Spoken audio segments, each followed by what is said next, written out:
It was reported a few weeks back that Netflix was talking to some of the cable companies about teaming up with them, which on the face of it sounds surprising because, as you probably know, they're competitors. The cord-cutting phenomenon, if it happens, has been in part blamed on Netflix because people might quit cable and just use Netflix instead. But the trouble is that Netflix really needs to maintain subscriber growth. So we understand that Netflix was having not very serious discussions, but at least had thought about teaming up with the cable companies, and I think what they would probably do would want to just be part of the bundle. So you would subscribe to cable and you would get Netflix. Now there are two ways that would play out. One would be, in one possible scenario, Netflix would be another channel. So you would be able to just switch from some video on demand thing to Netflix, or it might just be bundled with it. So you'd subscribe to cable and then you'd get Netflix the same way that you do now.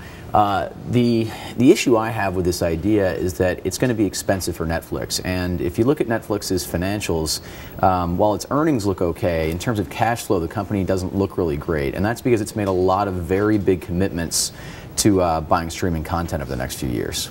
I'm wondering, John, is this kind of a does Netflix run a risk if it teams up with the cable companies that it just becomes another commodity out there, whereas Netflix now is sort of this separate entity? Do they lose a little bit of their how they've distinguished themselves in the marketplace?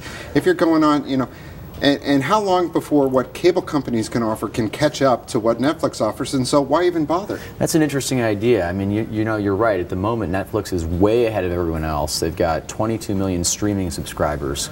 No one else comes close, and so yeah, that's a really good way to look at it. And certainly there are others out there that would love to do what Netflix is doing. And we've seen a little bit in the way of streaming stuff coming from YouTube, and some others might try as well. But I think that at least that might take a long time to play out. I think at least in the near term, if over the next, say, year or two, Netflix believes that its subscriber growth is stalling, this could be a great way to jumpstart it. Something that I pointed out in the story is that what they call the churn, the number of, or the percentage of people that cancel the service is very, very high with Netflix. Believe it or not, it's over 50%. Now, wow. They're growing subscribers, but it's because they're replacing all of them. That's 50% a year. So last year it was over 50%. With regular pay television like cable, it's still high. It's surprisingly high. It's 20 or 25%. Again, they have to make all that up. But it's possible that if Netflix were bundled with cable, that its churn rate might